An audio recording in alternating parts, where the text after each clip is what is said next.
L'entrepreneuriat au programme du collège à l'université, c'est le souhait affiché il y a quelques jours par François Hollande en clôture des assises de l'entrepreneuriat. À La Rochelle, le lycée Vieljeux lui mène un partenariat avec le groupe Siemens. Un rapprochement unique en France. Les élèves du BTS Conception et réalisation de systèmes automatiques sont chargés de mettre en application un logiciel développé par le groupe allemand.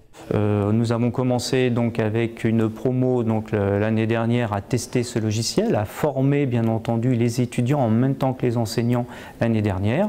Et cette année, nous avons concrétisé ce que l'on a pu définir l'an passé.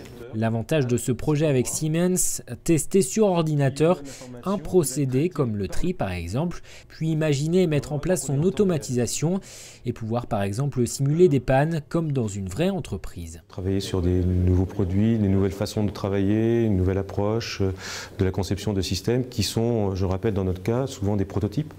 Donc ce logiciel a tout cet intérêt de permettre d'éviter des erreurs sur des coûts qui sont faramineux, comme je l'évoquais tout à l'heure, c'est-à-dire des milliers d'euros. Tous les partenaires semblent sortir gagnants de ce partenariat. Siemens, qui n'avait pas encore intégré ce processus au sein de son groupe, les entreprises locales qui font appel aux étudiants pour leurs projets et le lycée Vieljeux.